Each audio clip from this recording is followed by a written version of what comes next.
성실신고 대상 기업에 대해서 알아보도록 하겠습니다. 네, 좋습니다. 네. 일단 성실신고 확인 제도란 개인 사업자가 종합소득세 신고할 때 세무사에게 세무신고의 적정성, 매출 누락이라든지 사업과 무관한 비용 처리 불가 등을 확인받은 확인서를 제출해야 되는 걸 말하거든요. 그러면 그 모든 개인 사업자가 성실신고 확인서를 제출해야 되나요? 아니요, 꼭 그렇지는 않아요.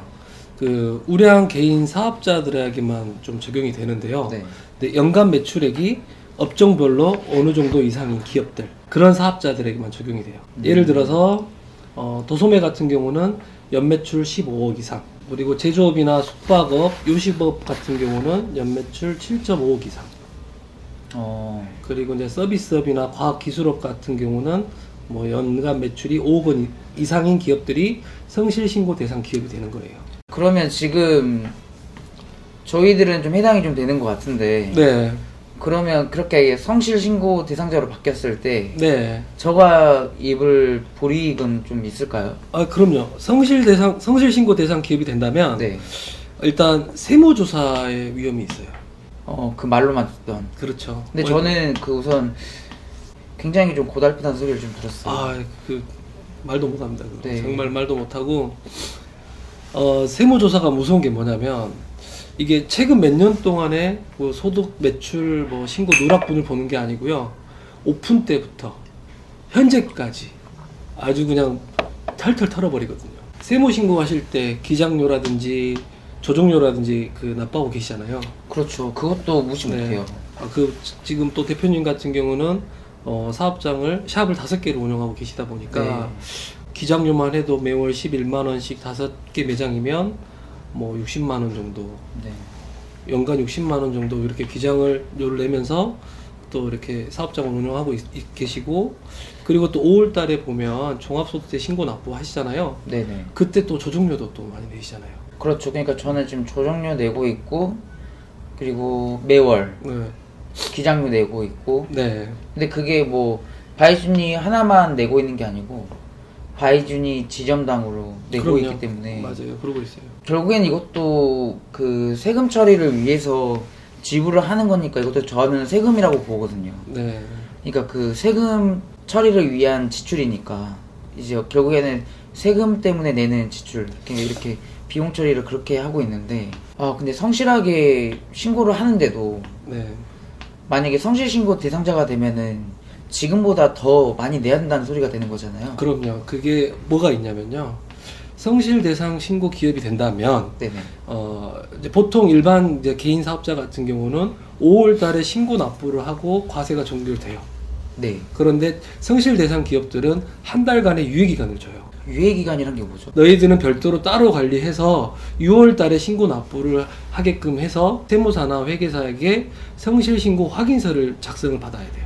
성실 신고 확인서를 작성할 때 그 추가적인 세무 대리인의 수수료가 발생을 해요. 성실 대상 기업이 아니었을 때는 이제 조정료 내고 그 고지서를 받아서 종합소득세 납부하면 끝이었는데, 네. 성실 신고 대상 기업은 조정료 플러스 성실 신고 확인서까지 받아야 되니까 2배 이상으로 또 추가적인 수수료가 발생하는 것들이 좀 문제가 되죠. 2011년도에 성실신고 확인 제도를 도입이 된 거거든요. 근데 점차 지금 뭐 처음에 도입됐을 때는 도소매 같은 경우는 연매출 30억 이상이었어요. 근데 지금 네. 계속 개정이 되면서 올해까지는 도소매가 뭐 15억, 대표님 같은 업종 같은 경우는 뭐 5억이었는데 2020년도에는 세법안이 개정이 돼요.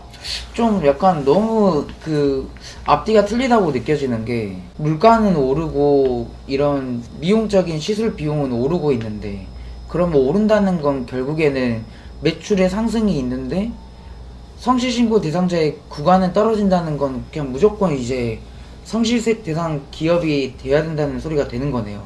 그렇죠. 그렇지만 어떤 방법으로 또 절세할 수 있는지 이런 방법들을 좀 고려를 해보시는 게 참 좋을 것 같아요. 정말 중요한 문제인 것 같아요. 이게 뭐 세금을 절대 안 내겠다는 게 아니고, 그리고 뭐 탈세를 한다는 것도 아닌데, 네. 구간이 줄어든다는 거는 또 마치 어떻게 보면은 법인 전환을 나라에서 격려하는 거일 수도 있겠네요. 그럼요. 법인 기업으로 운영을 했을 때 또 여러 가지 정책 자금이라든지 정부 기관에 입찰할 수 있는 그런 혜택들이 또 있기 때문에 네. 직원들 인재를 또 채용할 수 있고 네. 그러면 또 이렇게 생산과 소비가 되고 네. 그러면서 이제 경제가 이렇게 자연스럽게 흘러갈 수 있으니까 네. 일반 개인 사업자로 있을 때보다 그 직원들의 그 마인드가 네. 내가 그래도 어느 정도 기업 매출이 있는 기업에서 일하고 있다는 뭐 대외적인 이미지도 좀 보여줄 수가 있고 내가 이런 회사에 다니고 있다. 앞으로 내가 여기에서 계속 발전할 수 있는 뭐 비전이 있겠다라는 걸 또 가져갈 수가 있는 거죠. 리스크를 조금 줄일 수 있는 방법이 있는지. 예를 들어서 대표님 같은 경우는 샵을 5개로 운영하고 네. 그러면 거기 마찬가지로 자료 준비하려면 5배로 힘드실 거고 네. 비장료라든지 추가 세무 뭐 수수료라든지 이런 거 5배 이상 또 내셔야 되고 네.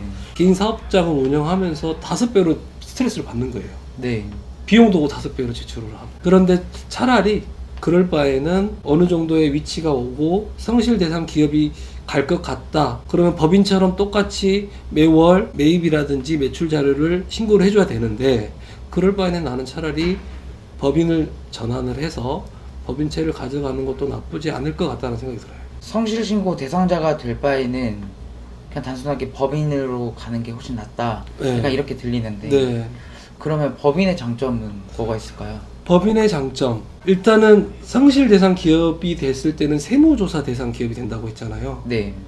세무서에서도 네. 개인 사업자, 개인 납세가가 있고요. 네. 그리고 법인세가가 따로 구분이 돼 있어요. 개인 납세과에서는 개인 사업자들, 아까 말씀드린 우량 개인 사업자들 있잖아요. 네. 그런 사람들을 관리하거든요. 네. 그러다 보니까 세무조사 대상 기업이 되는 거고, 네. 그 개인 사업자로 있을 때는 이제 뱀 대가리가 된다고 저는 말씀을 드리고 싶어요. 만약에 법인으로 넘어갔을 때는 용꼬리가 되는 거죠. 우리나라에 네. 법인체 기업들이 많잖아요. 많죠. 예, 그 중에 이제 법인세과에서도 관리하는 그 법인체들이 많다 보니까 뭐 나 같은 규모의 소규모의 개인 법인들은 특별하게 이제 세무조사를 안 한다 이거죠. 관심 밖의 대상 기업이 되는 거예요. 이제 성실 대상자라는 걸 좀 알게 되고 네. 그러면서 이제 법인까지 고민을 하게 됐잖아요. 네. 여러 가지 장점이 중에 그 중에 또 하나가 더 있어요. 제가 또 말씀드리고 싶은 게 뭐냐면 성실 대상 기업은 말 그대로 연 매출이 높은 사업자들이잖아요. 네. 그러면 당연히 매출이 높으면 그 순이익도 높을 거란 말이에요. 매출이 뭐 20억, 30억씩 가는 이런 사업장 같은 경우는 그 소득세율 구간에 35% 구간에 들어가요. 거기에 지방세까지 10%까지 하게 되면 그 종합소득세 납부하는 세율이 38.5%가 되거든요. 그 전년도에 1년 동안 벌었던 것 중에서 38.5%를 이제 소득세로 내야 된다는 상황이 되는 거네요. 네. 그런데 법인으로 가게 되면 1년 동안 벌어들인 이익에서 순이익 2억까지는 10% 세율로 적용할 수가 있어요. 그래서 개인 사업자로 있을 때 38.5%를 맞는 것보다 차라리 법인으로 넘어가서 10% 세율, 법인도 이제 뭐 법인 지방세가 있기 때문에 뭐 11% 정도 세율로 적용해서 법인체를 운영한다면 그래도 차이가 좀 있잖아요. 38.5%에서 10%대로 내려가니까. 네네.